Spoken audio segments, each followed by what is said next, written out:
মাল মাল ছেড়ে হাতে শরবত নিয়াছি, বৈরাগ হইয়া কপালে তিলক লাগাইছি। জাঙ্কুক ঘরে ঘুমাচ্ছিল, এমন সময় কে যেন ওর ফোনে কল দেয়। এন্ড জাঙ্কুক ফোনের স্ক্রিনে না তাকিয়ে কলটা রিসিভ করে আর বলতে লাগে, হ্যালো, কে বলছেন? আমি বাকে, আমার মনটা বাকে, আজও বুঝতে পারলাম না রে আমার মনে রে, পাগল মন রে, মন কেন এত কথা কয়। শালা তোর মাইরে আসসালামু আলাইকুম। অপর সাইড থেকে এমন গান শুনে আর কথা শুনে জাঙ্কুকের বুঝতে একদমই বাকি রইল না যে এটা কে। জাঙ্কুকের ঘুম নিমিষেই উড়ে গেছে। তে- তে- তে- তে তুই এত সকালে? এই শালা, দন্তচকের সা উ উনচকের আ, তোর কি এখনো হয়নি কলেজে আসার টাইম? শালা কালকে তুই আমাকে কি বলছিস তাড়াতাড়ি আসতে, তোর জন্য এই সেটা ভাঙ্গা ঘড়িটা সকাল সকাল আমায় ডাক দেওয়া দিছিস। শালা তুই এখনো কলেজে আসিসনি মানে? বইন বইন বইন, চুপ থাক বইন, মাফ কর মাফ কর, আমি এখনই আইতাছি ভাই, এখনই আইতাছি, 10 মিনিটও লাগবো না। এই শালা চুপ থাক। শালা দন্তচকের সা ও উনচকের আ, যদি 10 মিনিটের বেশি হয় রে শালা, তোর ওইটাতে ভরাই দেবো একদম আমি। না না আপু, আমার আর একদমই টাইম লাগবে না, আমি এক্ষুনি আইতেছি। জাঙ্কুক কিছুক্ষণ পরেই তেয়ং এর কাছে যায়। তেয়ং ইতিমধ্যে জাঙ্কুককে ইচ্ছা মতো ধুয়ে দিছে তার পবিত্র ভাষা দিয়ে। জাঙ্কুক মনে মনে কয়, আমি বাকে, আমার রাগটাই বাকে, আজও দেখাইতে পারলাম না এই তেয়ং রে, পাগল মনে রে, মন আমার অনেক কিছু কয়। টিনে ছেলে কাউয়া, তুই আমার দন্তশকের সা ও উনটাশকের আ, চাইলে পিছনে পিছনে চলে আয়, নাহলে আমি যাইতেছি গা। জাঙ্কুক উপায় না পায় তেয়ং এর পিছনে পিছনে যাইতে লাগে আর কি। জাঙ্কুক আর তেয়ং যখনই সবার কাছে পৌঁছে যায়, মানে কলেজে তাদের ফ্রেন্ডদের কাছে, তেয়ং যাওয়ার সঙ্গে সঙ্গেই হরি রে হরি, সবাই রে জয় মা কালী, কালীর পাশে মারতালি। ওহ তেয়ং বইন, তুই আইসস? না না, আমি কেন আসবো, আমি তো তোর ভাইরে লইয়া লুডো খেলতেছি না। আজকে একটা ভাইটাই বলে তোকে লুডো খেলার জন্য দিতে পারলাম না। আল্লাহ গো, সুগাটারে তুমি আজকে বাঁচাইও। তেয়ং ওর হাতটা সুগার কাঁধে রেখে বলে, শালার জ্বালা রে, তর্ক করতে ভাল লাগে না, আর মারতে গেলে মারে ফেলতে ইচ্ছা করে, কি করা যায় বলতো সুগা? সুগার আর বুঝতে বাকি নাই যে তেয়ং ওকে কি বুঝাতে চাচ্ছে। তেয়ং তখন একটা কথা বলে ওঠে, সুবাহান আল্লাহ, আলহামদুলিল্লাহ, এইবার সুগার হবে ইন্দানিল্লাহ। তেয়ংয়ের কথাটা বলার সাথে সাথেই সুগা তেয়ংয়ের পায়ে হামড়ি খেয়ে পড়ে। মাফ করে দে বোন, মাফ করে দে, আর কখনো এমন হবে না বোন, কখনো হবে না, মাফ কর এবারের মতো। ও আফা, এবারের মতো মাফ করে দেন আমার বিলাইটারে আফা, এবারের মতো মাফ কইরা দেন। হালকা বাতাসে সুগার সাহস আকাশে, এত সুন্দর সিনারি দেখে কি আর চুপ করে থাকা যায়? যা, এবারের মতো মাফ করে দিলাম। আর তোর মায়েরে আসসালামু আলাইকুম। এরপর সবাই আর কি নিজেদের কলেজ শেষ করে বাড়িতে চলে যায়। আর বাড়িতে গিয়ে তেয়ংয়ের মা, কি রে তেয়ং, তুই কি এখনো বিয়ে করবি না রে? মা, তোর এখন বয়স চলে প্রায় 22 বছর, তুই কি বিয়ে করবি না নাকি? শালার ঘড়ি আর মা দুটাই হচ্ছে সেটা ভাঙ্গা, ঘরে ঢুকতে না ঢুকতেই বাঁচতে শুরু করে বাল আমার। ওই বেরি, তুই কি কইলি এটা? তুই কি বিয়া করতা না? হ্যাঁ, আমি কি তোরে কমু না বিয়া করার কথা? এটা কি বললি তুই? এই মা, খাবারগুলো খাইতে দাও তো, মাথার সামনে এভাবে ঘ্যান ঘ্যান ঘ্যান ঘ্যান কইরো না, যা বলার পরে বলি, এখন আমাকে খাইতে দাও। এরপর তে খাবার খাইতে লাগে। এরপর খাবার খাওয়া শেষ হইতে না হইতে, মানে তেয়ংয়ের খাবার শেষ হইতে না হইতেই জিন বলতে লাগে, জিন আর ওর বাবা আরেম, দেখতে মা, আমি তোরা অনেকদিন ধরে কিছু বলতে যাচ্ছি, আজকে তোকে এই কথাটা আমার বলতেই হবে। এই শালা, তুই কি ভালো করে কইতে পারস না? খাইতে খাইতে কেন কইতেছ? গাইস, এবার আমি বুঝতে পারলাম যে তেইয়ং আসলে কার মতো হইছে। কি কওয়ার আছে কও তাড়াতাড়ি, আগে খাইয়া নাও তুমি। দেখতে মা, তুই এখন অনেক বড় হইছস, 22 বছর বয়স চলতেছে তোর, এখন তোর বিয়ে ঠিক করছি আমি, আর তুই এটাতে রাজি থাকবা না থাক, তোকে আমি বিয়া দিবই দিব। আব্বা, তুমি কি এটা কোনো কথা কইলা? বিয়া দিবা মানে? আমি আর কিছু শুনতে চাই না। তোর বিয়ে দিব মানে দিবই। আগেও কতগুলা বিয়ে ঠিক করছি, প্রত্যেকটারে ছেলেরে দেখাইছি আর প্রত্যেকটারে যাইয়া তুই ঠেঙ্গায় আসছস। এরপর আর বিয়ে করেনি বেটাগুলা। এইবার আমি ভাইবা লইছি, যার সাথে তোরে বিয়া দিমু ওর পিক তোরে দেখাবো না। নাইলে এটারে ওই যে তুই ঠেঙ্গাবি না, এটার কোনো গ্যারান্টি নাই ভাই। এবার তোরে বিয়া দিমু মানে দিমুই আমি। এরপর তেয়ংরে বাধ্য হয়ে বিয়েতে রাজি হইতে হয় আর কি, কিছু করার নাই। আর পোলার তো পিক দেখাই নেই, ওই জন্য ঠাঙ্গাইতেও পারেনি তেয়ং। সালার সেটা ভাঙা লাইফ রে। বিয়া করবো এখনো নিজের জামাইরে দেখি নাই। নিজের জামাইরে না দেখা নাকি আমি বিয়া করবো, বালের লাইফ আমার। এরপরে 1 মাস পরে তেয়ংয়ে ধুমধাম করে বিয়া হয় আর কি। আর তোমরা তো জানোই আমাদের নায়ককে, আমাদের জাঙ্কুক মহাদয়, এখনো উনিও দেখেনি উনার ওয়াইফকে। যখন দেখবে তখন কি হবে আল্লাহই জানে। আর বিয়ের মাঝে তো তোমরা জানোই কিছু কিছু আন্টি কাকিমারা আছে যারা আসে, খায় দায় আবার বদনাম করে যায়। আর আমাদের তেয়ং তো জানোই কেমন। এগুলা শোনার পর যে পিটান পিটাইছে, ঘাড় ধাক্কা দেয়া বাইর করে দিছে উলারে। এরপর বিয়ে বাড়ির অনুষ্ঠান শেষ করার পর তেয়ং আর জাঙ্কুক বাসর রাতে। এবার দেখা যাক জাঙ্কুকের রিয়েকশন কি হয়। ইস রে দোস্ত, এতদিন পর একটা বিয়ে করতে পারছি। যাই বউয়ের কাছে যাই একটু। বুঝতেই তো পারতেছস কি যে খুশি লাগতেছে দোস্ত। না জানি আমার বউটা কত সুন্দর। ইস রে আমার ভোলা বালা বন্ধুটা।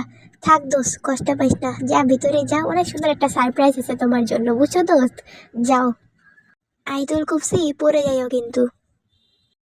কি রে, আইতুল কুপসি পরে যাইতে বলতেছস, কারণটা কি বলতো? আরে না, আইতুল কুচি পরে যাইতে বলতেছি কারণ তোমার জন্য ওটা সারপ্রাইজ, বুঝছো? আর বাসর করবা না, বাসর করার জন্য আইতুল কুচি পরে যাওয়া অনেক সুন্নত, বুঝছো? আচ্ছা, যাই হোক, জায়গা আমি আমার বউয়ের কাছে, আমার বউ আমার জন্য ওয়েট করতেছে। ইস কি যে খুশি লাগতেছে।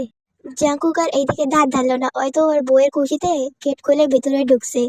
আর যাওয়ার পর দেখে ওর বউ জামা কাপড় খুলে সুন্দর করে বিছনার মাঝখানে হাতে একটা দা নিয়ে বসে আছে। জাঙ্কুক তো ওর বউয়ের চেহারা দেখে "আহ!" এই শালা এই, এমন চিল্লাইতেছস কেন সেটা ভাঙা ঘড়ির মতো? তুই এইখানে মানে ভাই কিছু বুঝতেছি না আমি। আজব তো, তোর বিয়ে যদি আমার সাথে হয় তাহলে তো আমি থাকবো নাকি এইখানে, নাকি অন্য কেউ থাকবে? আমি জানি তোরা আমার সাথে প্র্যাঙ্ক করতেছিস তাই না? আমি জানি। আচ্ছা আমার বউ কোথায় বল না তে প্লিজ। এবার তে একটু ঝাড়ি দিয়ে বলে, এই শালা চুপ। তোর বউ আমি বলতেছি না তখন থেকে আমি তোর বউ? এই কথা শুনে জাঙ্কুক 2 সেকেন্ডের জন্য কমায় চলে গেছে।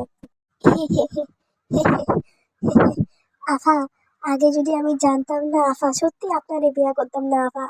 আপনি আপনার হাত থেকে দাটা একটু নামান আফা। আমি সত্যিই জানতাম না আমি যে আপনাকে বিয়ে করতেছি আফা, আমি মানা করে দিতাম জানলে আফা।